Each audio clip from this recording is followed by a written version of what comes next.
All right, so today we are going to be working on 2.6 and 2.6. We're going to be looking at sectors of circles, finding the area of sectors of circles, so just portions of circles, finding the arc length, that's a partial distance around the outside of the circle, and then we're going to be looking at these definitions of some different values here. So let's look at the arc. It's just part of a circle. For instance, here on the outside here, an arc here would be like arc AB there. And so we can name it like that. I can say arc AB, and that's red, arc AB. We could also say that arc AB subtends an angle, and for instance, our angle there, that central angle there, right there in the center there, that angle AOB there, I'm going to just call that angle theta. So it subtends the central angle there of that angle theta. R is equal to radius in this drawing. And then, like I said, that theta value just ends up being the central angle.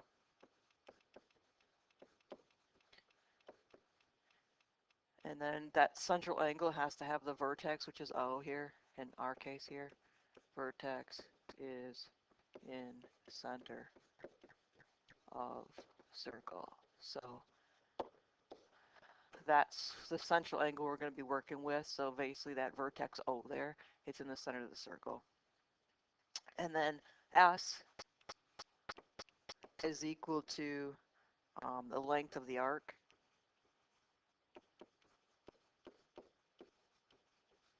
So it's kind of part of the perimeter there, from A to B there, or S being the arc length there. And then we also want to talk about the circumference of a circle. Circumference of a circle is all the way around the circle. And what would the circumference of a circle be, if you remember what that's equal to? It's 2 pi r, or pi times the diameter. But we're going to use r because 2r there is the same thing as a diameter. So diameter times pi there is the same thing as 2 pi r. And if you remember how that works in the unit circle, 2 pi all the way around unit circle.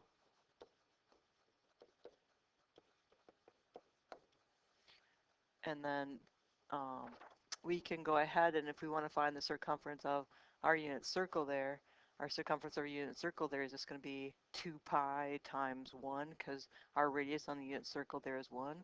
So to find the circumference of the unit circle, we can do 2 pi times 1, 1 being the radius, and we get 2 pi. And that's same way we get the 2 pi's all the way around the unit circle, because 2 pi times 1 there is 2 pi.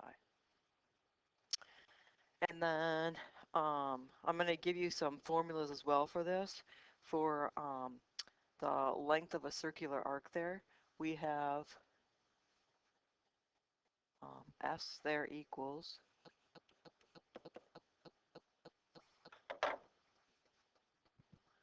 and we can take our value here. Since all the way around this unit circle there is 2 pi, and we want everything in terms of theta here. That's just a portion of it we want. So you can take whatever that value there is, and we're going to have theta is always going to be in radians, not in degrees. And we're going to divide that by 2 pi because we only want a portion of our circle here. So we're only looking for a portion of our arc length here. So 2 pi divided by or theta divided by 2 pi, and then we're going to multiply it by our circumference there. So we only want a portion of the circumference. So then what happens here is we can go ahead now and we can multiply straight across. So if I do that, I get 2 pi r theta all divided by 2 pi, because this is like it's over 1. And notice what happens here, the 2's cross out, the theta's cross out, or 2's cross out and the pi's cross out, so we're left with r times theta. So really, the arc length is equal to theta times r. And again, theta has to be in radians. So easy formula. You probably want to put this on the bottom or on the back side of your identity sheet. Toward the bottom there, you got some room down there. So you might want to say the length of a circular arc there, and it's equal to S equals theta times R. And maybe give yourself a drawing back there too. And if you need to pause this to be able to do that, go ahead and do that.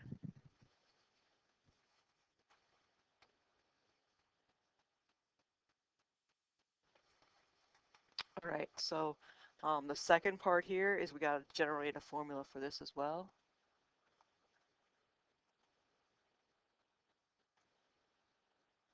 And so generating this formula is very similar.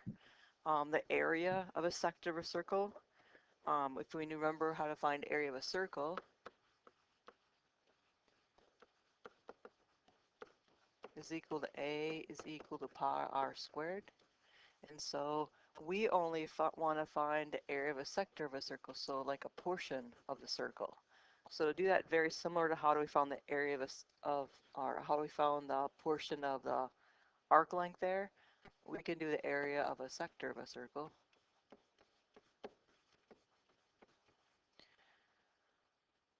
So to be able to get that, we can just do portion of a circle there, which is we go theta divided by 2 pi is just a portion, and we want a portion of the area, which is pi r squared. So again, we can multiply our numerators, multiply our denominators. We get theta pi r squared, all divided by 2 pi. What happens here is your pi's will cancel out, and we get theta times r squared divided by 2, or we can say 1/2 theta r squared. So the area of a sector of a circle equals 1/2 theta times r squared. And again, that formula, and you might want to say area of a sector of circle is equal to A, which is equal to 1/2 theta times r squared. Down there on the back of your yellow identity sheet there, so you have that in the bottom portion there, because you'll want to refer to that at a later date. So those are our formulas, and we're just going to be walking through some problems now using those formulas. So let's do that. So first example here, we're supposed to find the length of our arc there, B and S. So this time they gave us the measure of the angle here, the central angle AOB here. This we're gonna is also theta here, but we're gonna put theta there in radians, because in order for us to use our formula, we always said it has to be in radians. So our arc length formula is just S equals R times theta. So once you have the formula, it's just a matter of just putting your values into it. So we know what that is. So we have the radius. I can see it in the problem. R there is 8. And then I just have to go ahead now and find theta. So in order to do that, I have to change 130 degrees into radians.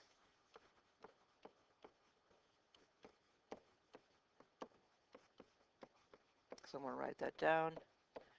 So theta is equal to, we got 130 degrees here.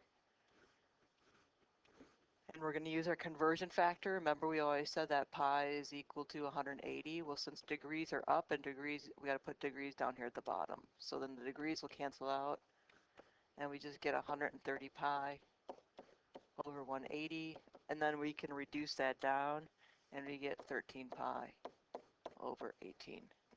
So coming back over here into my formula here, I'm going to put 13 pi over 18. And then we can just go ahead and multiply those. So I can take 13 times 8 there, divide that out, or I could reduce that down. I'm just going to go ahead and divide that out. So I get about 18.2. They didn't tell us what the units there was in the 8 there. If it was, I'd just name that whatever it is. It was 8 meters there for the radius. Then the arc length there would be 18.2 meters. All right, and then the second one here is 210 degrees. That means AOB, that's this angle in there. But remember, we can't leave it in degrees there, so we're going to have to change it. So change 210 degrees into radians. And if they end up being on the unit circle there, you can always check the unit circle if the value's on the unit circle and find those values as well. And this one is, so I could look at the unit circle, but I'm just going to change it just for the, because some of these aren't going to be on your unit circle. So again, I have to do pi over 180 because I've got degrees up, I've got degrees down here. I can multiply straight across. If I want, I can reduce that down. So I get 21 pi over 18. And then 3 goes into each of these, so I get 7 pi all over 6. So coming over here using my nice formula, I'm trying to find the arc length, which is S. The radius there is 8 again. Theta, like we said, has to be in radians. So 7 pi over 6. I can multiply across here. I get 56 pi over 6. And then I can just put that in decimal form so that I can get an approximation there. And I get about 29.3. And again, we don't have units there. It didn't say 8 centimeters, so therefore the arc length there. And the arc length, again, being this length right here from A to B there, 29.3. It's not drawn to scale or anything, but. All right, so then it says find the length of arc S there.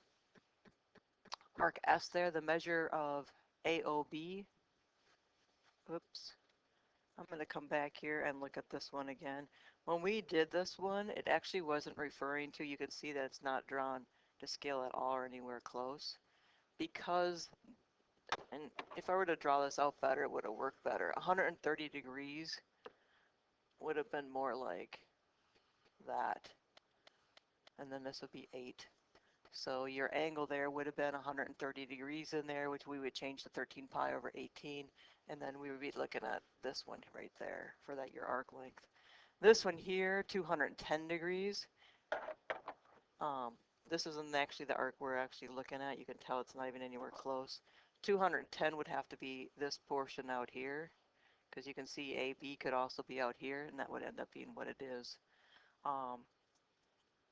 So then that would be 29.3.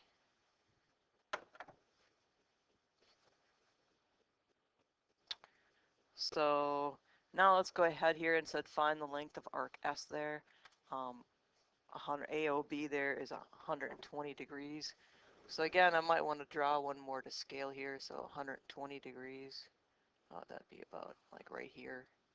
So this is S, and we're trying to find this in here. So I would convert this. I would change 120 degrees there. So I can do that. 120 degrees. Pi over 180. Or again, 120 degrees. If it's on your unit circle, you could go ahead and just find that one, which it is. So I get 120 pi over 180. The 60 goes into those, so I get 2 pi over 3. So coming over here, find the length of the arc there. R there, my radius is 7. My arc, or my angle there, my central angle there is 120 degrees, which converted is 2 pi over 3.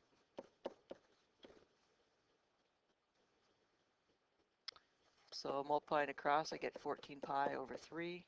And then I can go ahead and just multiply 14 times pi, and I can divide that by 3. And when I do that,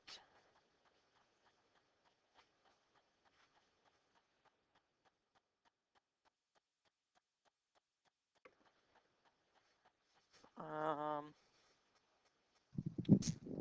me put pauses for a second here.